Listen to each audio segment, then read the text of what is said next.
Senatorial aspirant Rodante Marcoleta bumisita sa Candelaria, Quezon at tumikim ng crispy pata. Talaga masarap yan. Nanonood ako sa kanya ng Facebook Live kagabi.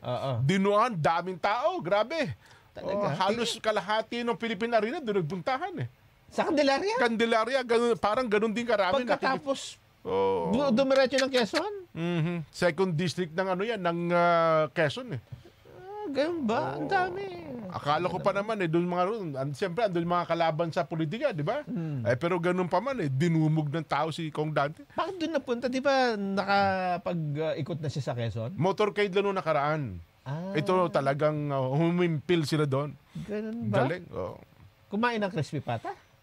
Tatlo nga rin naubos eh. Nung pag-alis daw niya, hilong-hilo eh. Martin ba na? Ba't di mo na ako may pinatikim? Martin?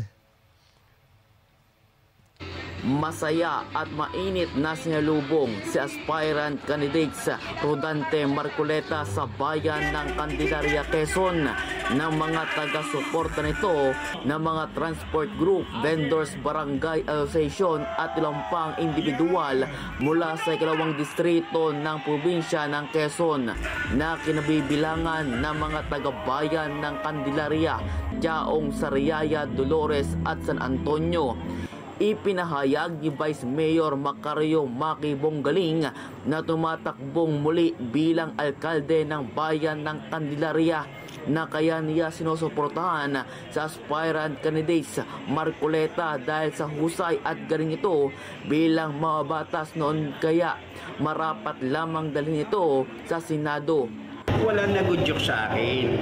Nakita ko siya, lalo na doon sa quad ko, nakita ko isang mahusay na mababatas.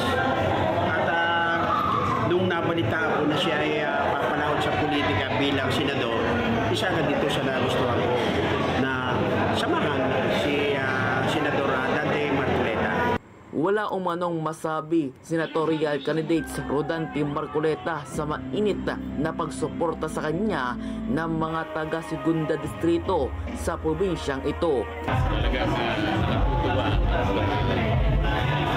Hindi mo mai-describe kung paano yung sasabihin ko sapagkat bukod sa marami, yung init ng pagtanggap halos tuwan-tuwa rin sila na magkita kami rin.